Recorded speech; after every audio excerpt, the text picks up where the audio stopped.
আসসালামু আলাইকুম everyone, I hope সবাই অনেক ভালো আছেন। আজকে নিয়ে আসলাম অনেকদিন পর পোলাও রেসিপি। তো পোলাও রান্না করতে তো কম বেশি সবাই জানেন। তো আমি আজকে যেভাবে মটরশুঁটি দিয়ে গ্রিন পিস বা সবুজ মটর যে যেরকম নামে চিনেন, তো সেটা দিয়ে আজকে আমি পোলাওটা রান্না করব খুব সহজে।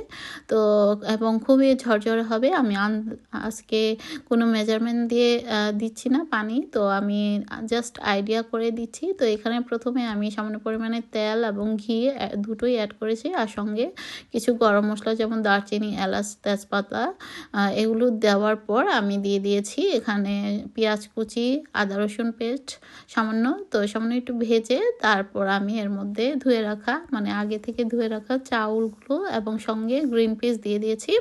তো আপনারা চাইলে গ্রিন পিসটা পরেও দিতে পারেন, যেহেতু আমাদের এটা ফ্রোজেন, তাই একসাথে দিয়ে দিলে ভালো। চালটার সঙ্গে ভেজে নিলে তো গ্রিন পিস থেকে আলাদা একটা মানে ভেজা ভেজা গন্ধ আসবে না। তো সেই জন্যই আসলে একসাথে দিয়ে দেওয়া। আপনারা চাইলে পরেও দিতে পারেন।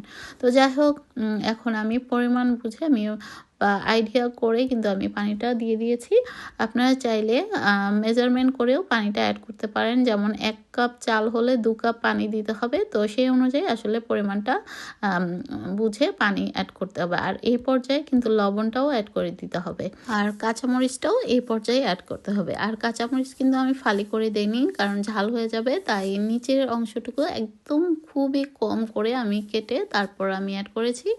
তো ফ্লেভারটা যাতে বের হতে পারে। যদি মনে হয় যে না, পোলাও চালে পানিটা কম হয়েছে, বললাম না ওই যে একদম চুলার আঁচ কমিয়ে রাখবেন। আর যদি মনে হয় যে না, একটু বেশি কম হয়েছে, তাহলে আর একটু পানি দিয়ে চুলার আঁচটা কমিয়ে দেবেন।